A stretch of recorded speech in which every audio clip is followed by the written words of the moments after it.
Greetings, comrades, and welcome to the Rad Gaming Podcast. I'm Pescador, and in this episode of the podcast, I talk to Nick, the creator of Cento Fiori, the clothing brand that represents and sponsors this podcast. In this episode, Nick and I talk about how a gaming friendship saved a life, Universal Studios and their plans to immerse people in the world of Nintendo, and things that you should know before becoming an entrepreneur. Support for the Rad Gaming Podcast comes from Manscaped, who is the best in the men's below-the-belt grooming. Manscaped offers precision-engineered tools for your sensitive areas. Ladies and gentlemen, we are not barbarians. We gotta make sure that we are well-groomed, and that is precisely why Manscaped has redesigned the electric trimmer. Their Lawnmower 2.0 has proprietary skin-safe technology so that trimmers won't nick and snag your sensitive areas. Manscaping accidents are finally a thing of the past. Guys, don't use the same trimmer you use on your face as you do in your nether region. That's just nasty. Manscaped also offers other items such as anti-chafing deodorant and moisturizer. Guys, you already put deodorant in your armpits. Why are you not putting deodorant on other parts of your body that do smell as well? Get 20% off plus free shipping with the code BIGHEADS at manscaped.com. Guys, you always have to use the right tools for the job. Your sensitive areas will thank you. I promise you that. That's 20% off with free shipping at manscaped.com with the code BIGHEADS. That is BIGHEADS. Also, the Rad Gaming Podcast is sponsored by Cento Fiori. Cento Fiori is the lifestyle, is the fashion brand, and they have a ton of comfortable clothing. I just purchased myself some sandals from Cento Fiori, and they are extremely comfortable. You need to pick yourself up a pair of them. If you don't have them already, they are amazing. I wear them everywhere. That is CENTO-FIORI.com. Also, the Rad Gaming Podcast is part of Big Heads Media. With that said, on to the podcast.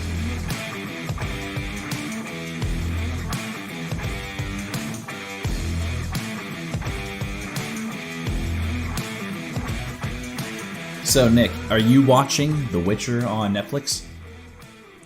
Yeah, I've been watching it because of you, actually. I haven't finished the full season yet, but yeah, you're pretty good at selling it.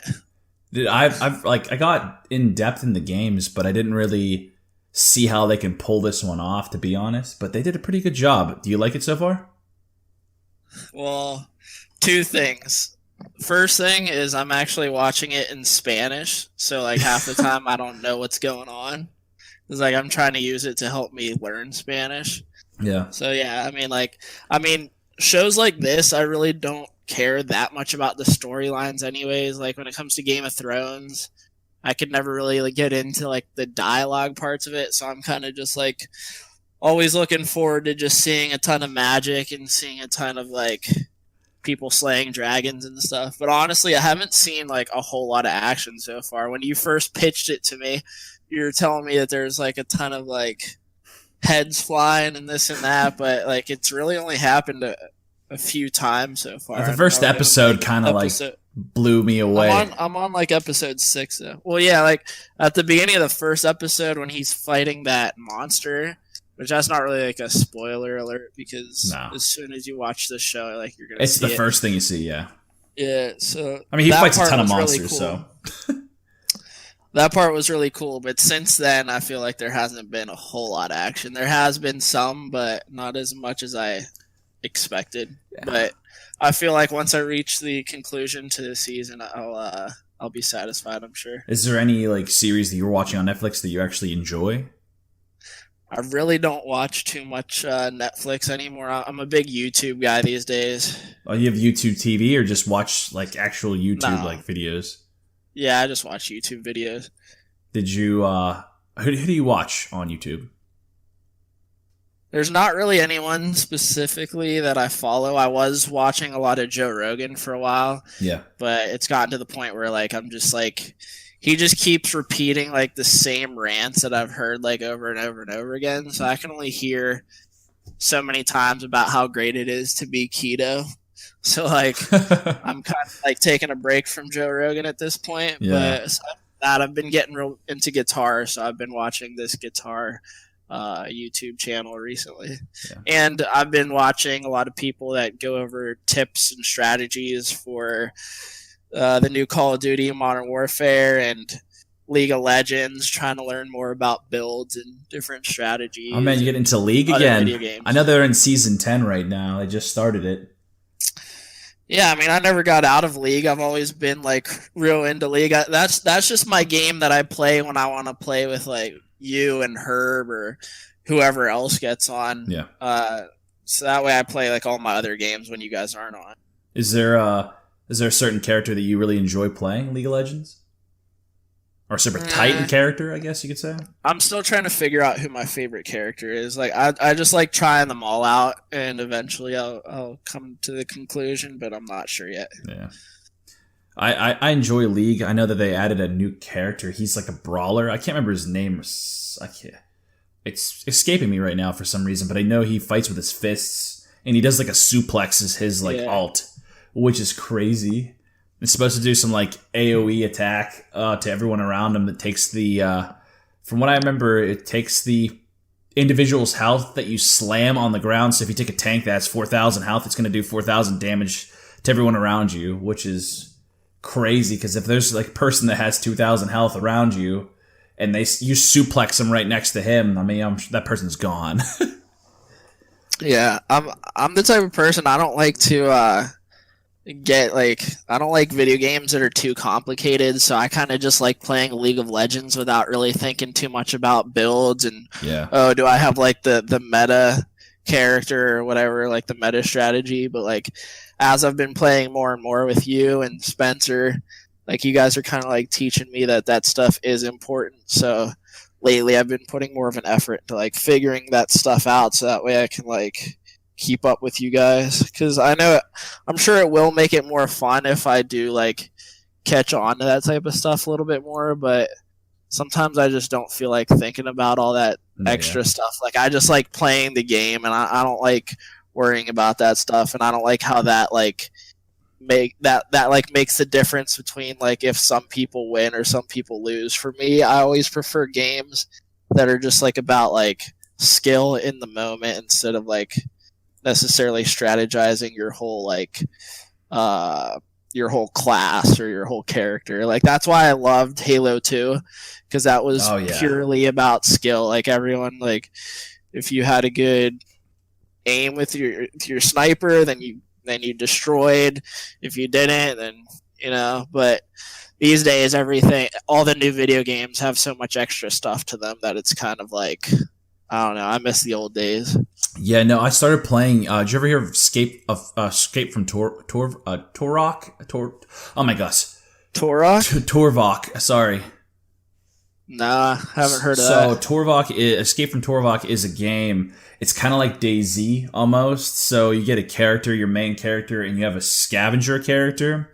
And in this game is basically you're in a map and it has multiple map settings that you can go into, and you get put into this game and you fight people and NPCs in this map. And what's crazy about it is if you kill the NPC or the player, you can loot them, take all their loot, and if you escape from that area, you can actually take all of it back with you and put it onto your character. But if you die, you lose literally everything you went into the game with. So it's extremely stressful and frustrating when you can't find the escape, because like I'm still learning to play this game, but everyone's on basic level playing field in a sense, because if you go into scavenger, they give you random weapons and armor and stuff to go into the game. But if you go in with your main character, if you die and don't equip your character with something and go into the game and play it as that character, you might have nothing, you might have everything, and you can either gain or lose it all, and it makes it super stressful. But wait, you got this game recently? Yeah. It's a fun game, but it's very stressful. When did you get it? About a week ago, and I just started diving into it recently, just because I happened to actually stop on Tim. Did you ever hear of Tim the Tatman on Twitch? No. Tim the Tatman's a big streamer on Twitch, and I happened to hop onto his channel, and I saw that he was playing Escape from Torvok, and it looked awesome. Like he was actually watching his buddy play because unfortunately he died. So you can squad up and go into this game and play. But the game looked intense, and I really enjoyed DayZ, so I figured I'd give this a shot. And it's very challenging and very frustrating, though. There's like when you said unfortunately he died for a second, I thought you meant like his friend literally died in real life. And I was like, no, man. No, not at all. But it's kind of funny you bring that up because I'll actually make a transition in this. Did you see that there was a gamer that actually had a seizure while he was playing with his friend, and the girl from Texas called police in the UK where that kid was at and actually saved his life, which blows my mind, man. I read that. I read an article about that. Well, there's a few things about that blows my mind. I mean, like number one, to me, it's kind of strange that this girl from Texas, who's like, I don't know how old she is. I'm pretty sure she's like a few years older than this kid at least. Yeah. I think the kid was like 12 years old. For some reason, she had his address. Yeah, I did notice that. That was kind of weird because she did. And she just sent the police straight to his house, and she's like, I knew his address. So I don't know. Because I mean, I used to be in clans, like I was definitely in one clan for America's Army back in the day, and like I created some friendships in that, and like I would talk to some people like every single day, but I would never really like exchange your address. Someone my address, yeah, that's kind of strange. But I mean, aside from that, I mean, who knows what that situation is? It's also pretty ballsy of the girl because like. How she didn't know for sure that this kid was in trouble. She said that, like, from what she heard in the mic, all that she could think it would be a seizure. Yeah. So, like, what a call, though. Yeah. Like, what if he was doing something like, I don't know. What if he just fell asleep? You know, kind of thing. Like, I mean, obviously, I'm sure she would know. She said that she heard choking and like almost a crying too, but like it was very faint that she can it just make it out barely. So. Yeah, it must have been pretty convincing for her to take the leap and to go through all that. And then for her parents or for the kid's parents to answer the door to the paramedics and not know that their child upstairs which is crazy. Crazy. But then again, like your parents never bothered his parents you. Probably didn't even know that he was like playing video games with someone who has their address all the way across. Yeah, do you think that's like creepy though? You know, like your parent like just finds out that one, your kid had a seizure, and then two, your kid just gives his address out to random people that he plays with. It's I mean, double whammy. Part of them probably wanted to yell at him for giving her their address, but the other part of them is probably just like, oh, we're just thankful that he's okay, and like we really can't be mad at that girl for calling the ambulance because now our son is okay.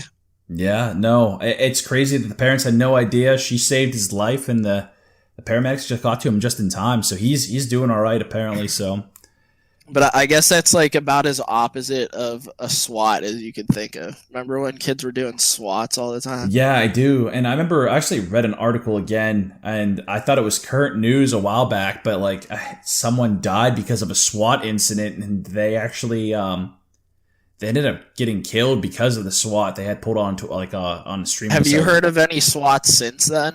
Because I haven't. It's been a while. I think people have gotten smarter with the whole giving out addresses or showing where they're technically from or letting people know where they're from. But I'm sure there has been. I have no idea. I mean, I see stuff all the time about people getting held at gunpoint for exchanging video games, but not like SWAT kind of stuff. Yeah. Oh yeah. People want to sell like, you know how like you were really into the classic Nintendo games, like the NES games and Nintendo 64 and all that stuff. People would have or meet on, what was it? eBay. I couldn't think of it for some reason. eBay. And they would go and exchange video games or, for money, obviously. And so you're telling me a collector would like rob someone at gunpoint for a real rare game? Some people would hold someone at a gunpoint for the exchange of video games, and I don't know why. That's pretty crazy. Yeah. Because I feel like most collectors, I mean, at least in the video game world, tend to be pretty nice guys. But yeah. there's weird people and everything, I guess. It's very true. I mean, I honestly don't I know. doubt that that's like a common trait, though. Like, I doubt that's a common thing. No, if you look it up, it just happened sometime within the last week. There was a video game exchange that was held at gunpoint. I don't remember where it was at. I didn't really read the article. I'd like to know what video game that is. I just remember them saying it was a classic game. I don't remember what game it was. I don't remember what system it was for, anything like that. I just kind of glanced over it just because I was like, oh man, I don't like reading terrible news. I hear enough of it from like the news in general. People getting shot over Jordans. So I guess it is believable. Really? I didn't know that. It's like they ultra are like rare Jordans or something like that. Is that what it is? Like I don't know how much do you know about like the Jordan sneaker culture? Like kids like go crazy for that stuff, and it's honestly it annoys me so much how bad people go crazy over them, because it's like, why are you like dying so hard to look like everyone else? Like, so many people have Jordans and they barely like look different from each other. Like, they have different colors here and there, but like they all pretty much look the same. Yeah. At least to me. And then like people are crying over them. People stand in lines for like 3 days over them. Yeah. Like camping out for the new Jordans. Well, look, it's Supreme, like, man. You're like, I know you know Supreme, the clothing brand Supreme, and they do the same thing. And I've heard of people getting robbed for Supreme clothing, like just because they only make a finite amount of clothing when they produce something, and they put it out there, and people go nuts for it. The Supreme thing I could understand, at least for a while, but now Supreme's gotten like so mainstream. Like, I feel like once it's reached a certain number of customers, I feel like the whole the whole draw of it like kind of decreases. Like at this point, I wouldn't want to stand in line for that stuff unless I'm reselling it. Like my friend Mano, he'll go out and he'll stand in line for a new Supreme drop or new sneakers, and he'll make a few $100s off of it. So he does the Gary Vee thing and kind of like takes something and sells it for more profit because he knows it's, can go for a higher price.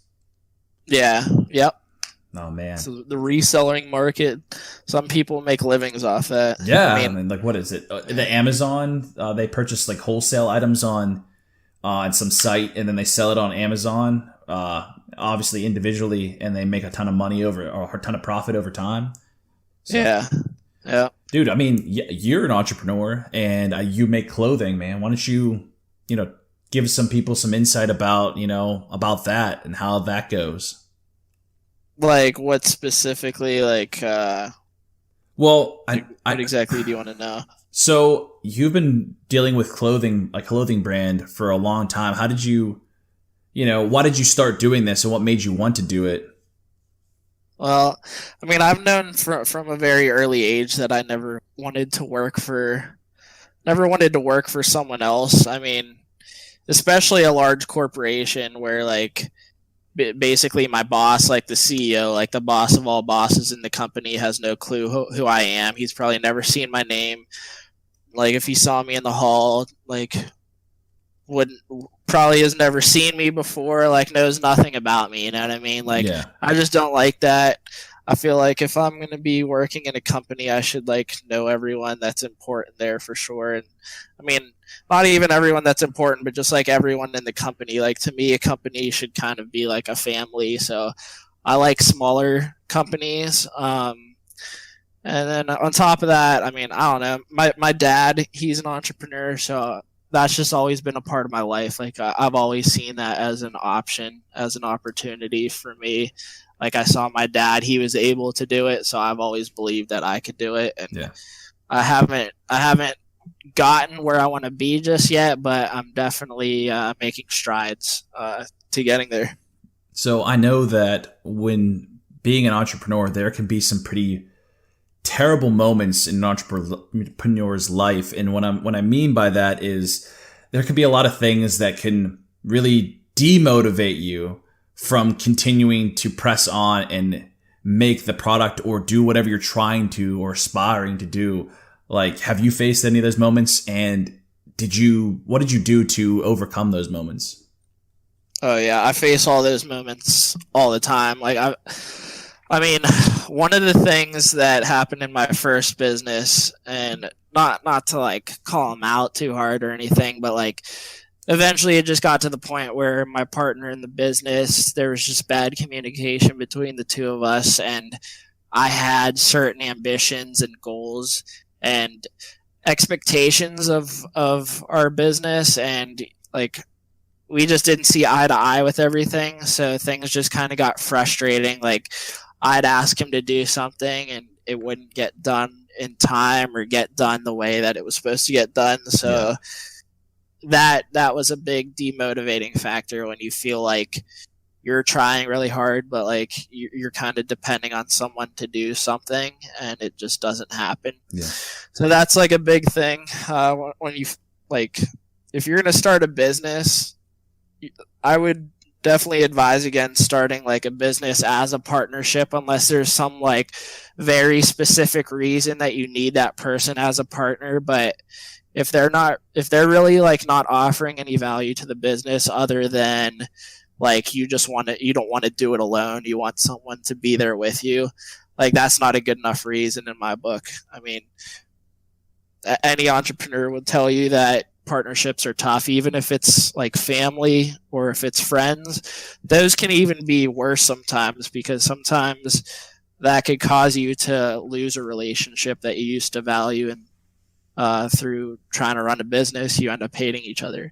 So that's a big thing. Another big thing is trying to convince customers, or like find an audience that sees your product or sees your service the way that you see it, and like trying to find people that actually value your services or your product. That's really tough, especially in the beginning. Over time, once you get like your core customer group and your core audience, then it can kind of snowball from there. But that's like a very tough thing at the beginning, is getting those first few customers. Trying to think what else. I mean, another big thing for me is just like honestly being scared.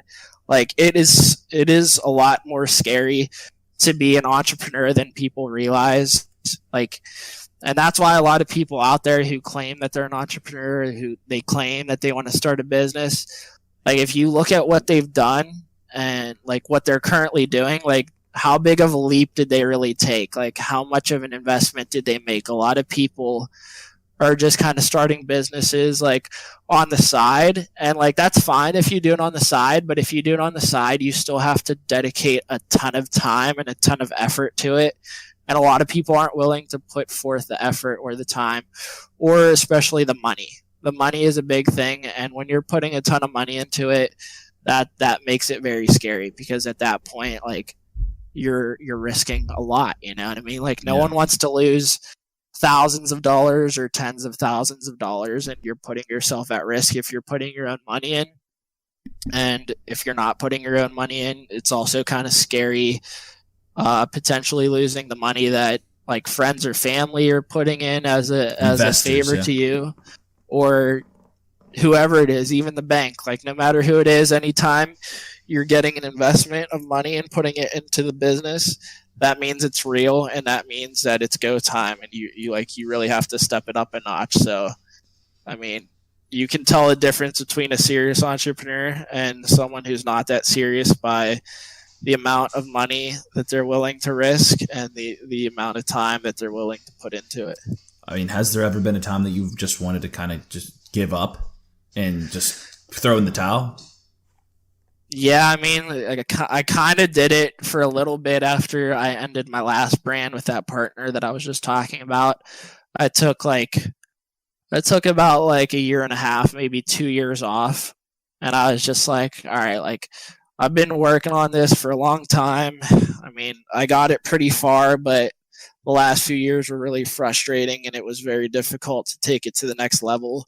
And I wasn't sure if I wanted to do it anymore. I grew older and changed as a person, had different life experiences, different opinions, you know, like different skills that I didn't necessarily have when I first started the business. So I had to I had to like figure things out for myself and decide if I really wanted to continue in this industry. And eventually I concluded that I did want to continue in the industry because I still love it, but I'm just going to go about it in a very different way. I mean, I've matured as a person, so my business has matured as well. Yeah.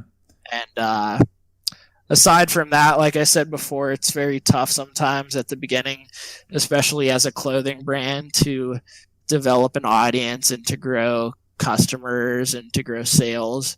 So when you put out product and it's not getting the feedback that you were hoping for, that's always a time when you kind of start like doubting yourself and thinking like, is this really for me?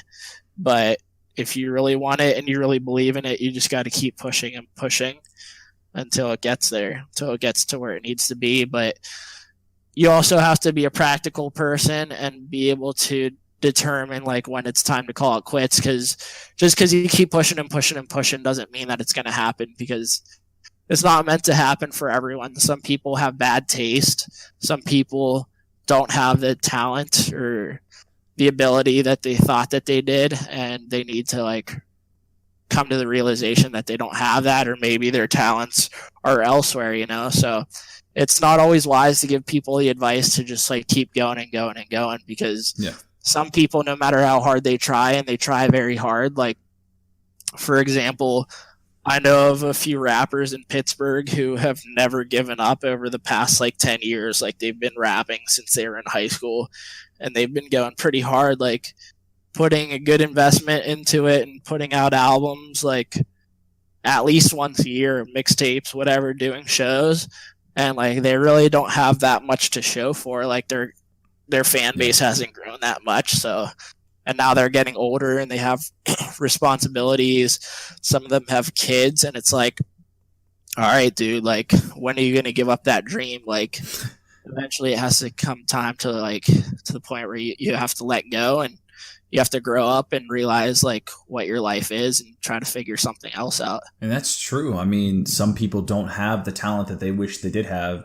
And just because that I could be very passionate about playing the piano doesn't mean I have the skill to play the piano. So, I mean, I can understand when you say giving up is something you possibly have to come to the realization about, but it's very tough to give up something you're extremely passionate about. And I can understand that. So a while back, same kind of thing happened with me and the previous gentleman that was on this podcast. He actually got a new job, and it forced him to choose between doing the podcast and or working his job, because his job required him to do a lot of hours. And I told him straight up, I was like, listen, I understand 100%. And I was about to give up just because I put some time into this. But it's very tough for me to edit everything, kind of work the social media aspect of it, do everything that it requires for you to go somewhere in this type of industry. But at the end of the day, I was like about to throw in the towel. And I just realized I can't do that. I actually really continue to do this because I actually really enjoy what I'm doing. And I really enjoy talking about video games and interviewing people and learning more about certain things in life. And I just couldn't do it, man. I just couldn't throw in the towel and just be done with it. And maybe it's time for me to come to the realization that maybe I'm not good or cut out for this thing. But I don't think I will, because I think that it's something that I'm very passionate about. It's not really crushing my social life. It's not really stopping me from doing other things I love to do. This is something I love to do, so I'm going to continue to do it until something happens. Yeah, I mean, I've known you for a very long time, and I mean, there's not really too many things in life that I can think of that you're more passionate about than video games. So, like when it comes to like a career, I feel like or like a hobby or like something that you should be chasing right now, I can't really picture anything besides something to do with video games for you. Yeah. But I mean, we've had conversations ever since that whole thing happened where you were like kind of like doubting things. But yeah, I mean, I wouldn't really expect you to give things up, because I mean, for up until that point, I felt like you've already reached a lot of success. And I mean, a lot of other people that I've spoke to about you and about Rad Gaming Podcast and the Rad Comrades, they've all said the same thing. Like, it just seems like you were doing very well, and you got to keep pushing. Just keep the snowball effect going. There's really no reason to quit right now. No, but it can get tiring, and I'm sure you can understand this. With doing some kind of even content creation or even being a social media presence, I understand that by selling clothing, you have to be constantly on social media to kind of promote yourself and to get people more familiar with your brand. How do you stop yourself from like burning out so quickly by constantly posting on social media or everything? Because sometimes I find myself at my wit's end with posting, and sometimes I take a little hiatus just because I can't keep up with it. Well, honestly, everyone is like, I feel like everyone thinks these days that every business has to be like fully immersed into social media, and that's like the biggest factor like that your success depends on. But I mean, like, my brand has been on social media for a long time, and that's pretty much been like my main avenue for where I push the product and where I try to get sales and grow the exposure and do all the branding and all of that. But it's gotten to the point now where I've come to the realization that I need to start doing more things in person, because that type of stuff still does offer a lot of value. Yeah. It's a lot harder to, in my opinion, I think it's a little bit more difficult to find people that can relate to you through the internet than it can be through like meeting them in person. For example, this weekend I'm going to be going to the Ross Park Mall in Pittsburgh, and I'm going to be selling my clothes out of a cart for the first time. So I'm looking forward to that, because it's going to give me the opportunity to meet people in person and tell them the story about the brand, like why I created it, where I've come from, like what I'm all about, and basically why they should support me. And that's going to kind of like make everything click for them. Like, cause most people, they don't know who I am. So just by looking at the Instagram or looking at the website, that doesn't really give you the full picture of who I am. When you talk to me in person and you add like more of a personal touch to things, and you can like actually interact with people, that just like gives you so much more of a connection. And that's really the key to developing a following or a fan base or a customer base, is that connection there. Yeah, I agree 100%. And actually knowing your customer, because maybe you have this wrong impression of your customer. It depends, and I'm not saying you in particular, but people in general sometimes have the wrong impression of their customer. They think they know what the customer actually wants, but in turn, by getting to know your customer, getting to be out there in front of your customer, you can actually get more better feedback being there in person than you can through social media. Yeah, and that's another good thing about doing it in person, is that like you're getting that instant feedback instead of posting something on Instagram and like hoping people are going to like it or comment on it. Yeah. Like even if people like it, they're not necessarily commenting on your posts and giving you feedback, like telling you why you like it, or like telling you your thoughts or their thoughts about your business. Yeah.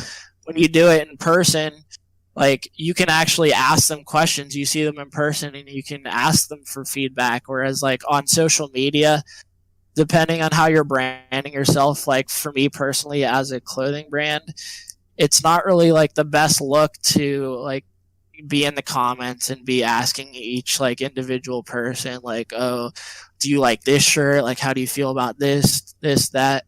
Like, I mean, I'm sure some brands do that, but the type of brand that I'm trying to be, like, I really don't think that would be a wise decision for me to do that type of stuff. I mean, yeah, I really got to watch the way that I move on social media. That's why I really don't post a whole lot right now, because I want to make sure every single post is quality.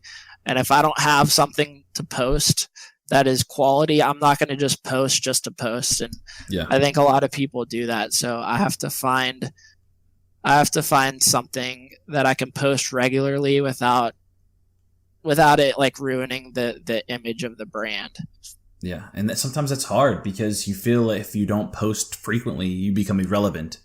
And that's the kind of struggle that I have, because there'll be times that I don't say anything and my downloads for the podcasts are great. They're fantastic. But there's times I post things and they go down, and I'm still trying to figure out what I need to do to engage my audience. I'm still trying to figure out what gets them excited, what they don't like, what they do like. It's a very tough concept to get a hold of. Yeah, I mean, there's a lot of truth to that for sure.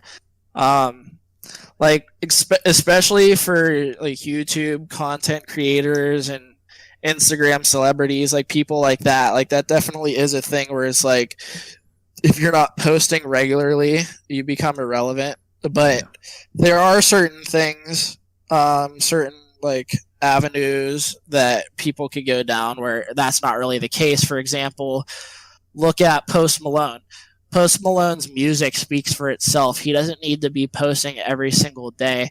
He actually, like, he stays off the internet for the most part. Like, I've seen interviews where he talked about it, and he tries to keep off the internet because he really doesn't like all that negative feedback, like the trolls that just say things just to like get a rise out of him. Yeah. So like a guy like him, he doesn't like feel the need to be on Instagram or Twitter every single day, like letting everyone know like what he's doing. Like if you're a fan of his music, you're gonna check it out either way. Yeah, I mean, he does definitely still post once in a while, but there's a balance to it, and you got to find that balance for yourself and look at. I mean, these are exceptions too. I mean, these are like big stars who have already built their careers, so they don't really like need to post all the time. Like a lot of people already know who they are, but like people like Brad Pitt, for example, like I don't even think he has social media. He doesn't need social media at this point. Yeah. I think Matthew McConaughey, he just finally got on Instagram, but like other people like that, like that's just an example. No, that's a great example. And there's other ways that people can find to, work something. Like say that you don't have your niche carved out in your particular area that you're looking to improve upon. Look at Epic Games. I mean, the Epic Games Store came out of nowhere basically, and no one even knew about it until Fortnite came out. And once Fortnite came out, everyone was like looking at them, and they didn't have to constantly keep on posting stuff about things. But what they did was they realized what people really wanted, and people love free things, right? Love free games. Yeah. They announced that they're gonna, if you download their launcher, they have a bunch of free games that they'll give out to you every week that you can get absolutely free. So that was a huge drive for people to start using the Epic Game Store, the Epic Game Launcher, all that stuff. Brought a whole bunch of people to that area. They also got exclusive games to join them. They did a bunch of things to pull in the people, and now they have the reoccurring people because, I'm not gonna lie, I saw an article that said that they're going to continue to do their free games until the end of 2020. And they might continue it even after that. I'm not sure. They haven't said anything about it, but that's a great marketing technique. I mean, they know they're going to drive. They have the money to, I think they pulled in like almost $700 million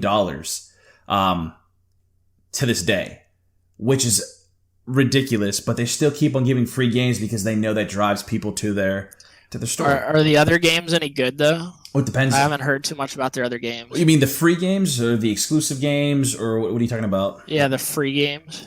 Some of the free games are. I mean, there's a lot of indie games, which isn't a bad thing. There's a lot of interesting, fun indie games. I've gotten quite a few free games from them that I haven't really played. I got a few like Jackbox games. They're fun games to play with a group of people. There's a laundry list of things. Serial Cleaner. I got a whole bunch of other interesting games through them. I'll be honest. I've played more of Dauntless. Dauntless is their Monster Hunter version. It's free to play. It's actually really fun to play. I've played a few other games. I've obviously played Fortnite for a little bit.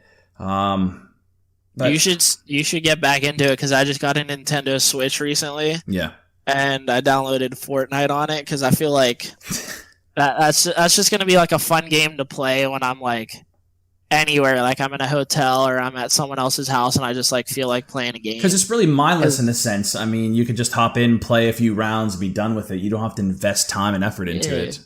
and it's free, so it's like Yeah. that was my whole thing about it. I was like the biggest Fortnite hater for the longest time, but I got this Nintendo Switch. I got Super Smash Bros. I got Mario Kart, and like I pretty much beat like most of both of those games. And I was kind of just like, all right, like what else can I play on this now? And Yeah. like before I go ahead and get Zelda for it, I was just like, maybe I'll give Fortnite another chance because Fortnite's free, and on top of that, you don't even have to pay for the Nintendo Online service to play Fortnite. You can just play online without even paying for that. So that was like a big motivating factor. Because I mean, like the Nintendo service is pretty cheap. I think it's only like $20.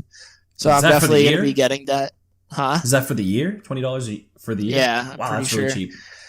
So I'm definitely going to be getting that down the road. But for now, I'm having fun playing Fortnite because it's cool. Because like, I think a big reason why I kind of stopped playing video games too is because like sometimes I'm like people call video game players lazy, but sometimes I'm honestly like too lazy to even play a video game.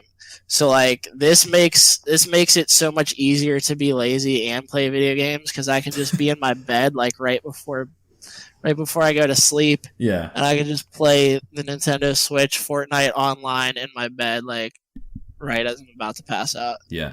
And it's funny you actually talk about Nintendo because I don't know if you saw, but Universal Studios in Osaka, Japan is actually going to open up Super Nintendo World. Did you see that? Yeah, I did see that. It's pretty awesome. I was actually thinking about that recently, like why does Nintendo not have a theme park by now? Like, well, now they do, or they're coming out with one at least. Because if you think about it, Nintendo is kind of like the Disney of video games because like Disney, the classic. Disney has like Disney World, which is based on all these awesome movies and all these awesome characters, and like their characters like pretty much everyone knows, and that's what Nintendo is also. Like everyone knows who Mario is, everyone knows who Bowser is. Like it'd be hard to find someone who doesn't know who these characters are. Like it's true. And Link from Zelda, like all those guys.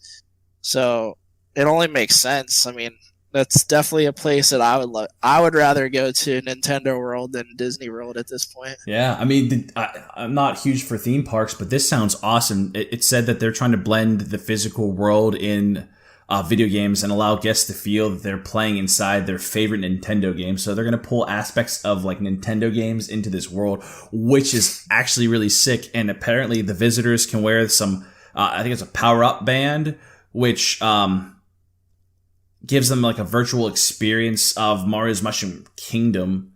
And the band syncs with your smartphone. So it tracks your digital like activities that you do when you walk around, and it gives you coins as well. So like you can do all these kind of interactive things through your smartphone, which is awesome. And not to mention the fact, man, I know when we were younger, we played Mario Kart like crazy. They actually just said that they're going to have a real world Mario Kart ride there. That's awesome. Which I hope it's... Can't wait to see what the items are like. Yeah, I'm really excited to see how they actually carry this out, because I really don't know how. I imagine it's probably something kind of like laser tag, where it's like something might pop up in the screen in your go-kart like in front of you, and it'll say like, oh, you have a red shell now. And then when you shoot that red shell, like whoever's right in front of you as you shoot it, like their go-kart's just going to like automatically spin out or something. Just turn off, just cut off for a couple seconds or slow down. Something like that. That'd be so much fun. And if you get like a star, I don't know how they're going to like do all these things, but that would be awesome. A mushroom. If you get a star and you touch another go-kart, maybe it'll have like a sensor in there. But wouldn't you not want to incentivize people to bump into other people? Because you always use go-kart rides and stuff to like not bump the people. I always do. Really durable go-karts. Yeah, it's very true. Really good bumpers. They might have to have a huge... But I mean, that's the beauty of them doing it in Japan, is like they don't have to deal with all the same regulations we have here in America. It's very true. I'm not sure like how regulated they are over there, but I'm sure they can get away with a lot of stuff. Dude, I'm actually ready to roll to Japan and try this out, because that's just something I've wanted all my life, to play Mario Kart in real life. Do you know when when are they going to start building all this stuff? Well, it's supposed to open in summer, actually. I read one article that said June. Pretty fast. Yeah, they've been working on this for a while. They're trying to keep it under wraps, from what I read. It's opening this summer. Aren't they building it at another theme park though? Universal Studios is taking their taking this. So, but I mean, like, I have faith in Universal Studios. I feel like they're going to produce a quality product, just because Universal Studios has been stepping their game up. Don't they also have Harry Potter? I'm very terrible with that whole stuff. You might be right with Universal Studios. It seems like all these theme parks are starting to do this type of stuff, where it's like, I'm pretty sure Universal Studios has Harry Potter, and then Disney, they had what do they have? They have, I think they just like opened up a Star Wars one, didn't they? Yeah, they definitely did. And they said it's good. Had like Universal had the Hulk, I'm pretty sure, at one point, and they had like some other rides that were like that. But I'm sure they're not allowed to have that anymore because Disney has the rights to Marvel now. Yeah, so, I don't know. I don't know. I'm excited about this whole thing. I'm really bad to ask about this. I never went to Universal Studios except for when I was really young, and that was in the 1990s. So I don't really remember what they have. Do you remember the Jaws ride? I do, and that ride scared the crud out of me because I remember it would just jump out. I know. They took down a lot of rides since I've been there, man. Like I said, it was in the 1990s. I miss the old rides. Because like the old rides had a completely different feel to them. Like a lot of the new rides that they're building these days are just kind of like roller coaster type rides, which I love roller coasters. But if I want to go on a roller coaster, I'm going to go to like places like Six Flags, or I've never been to Busch Gardens, but I heard that's good, or Cedar Point, places like that. But if I'm going to like Disney or Universal Studios, I want to feel like I'm actually like in a movie, and that's how a lot of those rides used to be. Like they had this one called I think it was called Twister, and like everything would just like fall apart. Like the road would like crack open, like debris would fly everywhere. Like it felt like you were somewhere where there was like a twister or an earthquake or something. Like that was so cool to me back in the day. That's because it was cutting edge stuff, you know? I remember they had the Alien ride. I don't remember if it's Universal or not, and this is really terrible for me to say, but I just looked it up. They actually, it's Universal that does have Harry Potter, so you're right about that. But they had an alien ride, and Alien was in this glass tube in the middle of the room, and you sat around it like an amphitheater. And I remember they were like pretending they're scientists studying the alien, and all of a sudden like the power shorts out, and then the alien escapes, and the alien's breathing behind your neck. Oh. It was so cool. It's super creepy though. That's actually the one that I always think of when I talk about this. When I talk about rides that used to be there back in the day that aren't anymore. Now I'm pretty sure that was actually in Disney though. I'm pretty sure it you was might like be right though. I don't remember. Or something. But that was one of my favorite ones too, because like it would like breathe on your neck. It was really creepy, and it was so cool. And now like I feel like those type of rides don't really exist too much anymore. Dude, I miss the good old days of Nintendo, Super Nintendo. So I'm excited about this theme park, dude. And we got to plan a trip to Japan. I'm not even kidding when I say that. I really want to check this place out because I don't see them doing this over the US anytime soon. So I kind of want to dive in because Japan has all these crazy creations, and Nintendo is just crazy over there. Why don't you just push your wedding back so we can push the bachelor party back, and we can go out there for the bachelor party? Yeah, I'll get on that. Trust me. And thanks for listening to this episode of the Rad Gaming Podcast. Be sure to rate and subscribe to us on iTunes, Spotify, or anywhere else you listen to podcasts.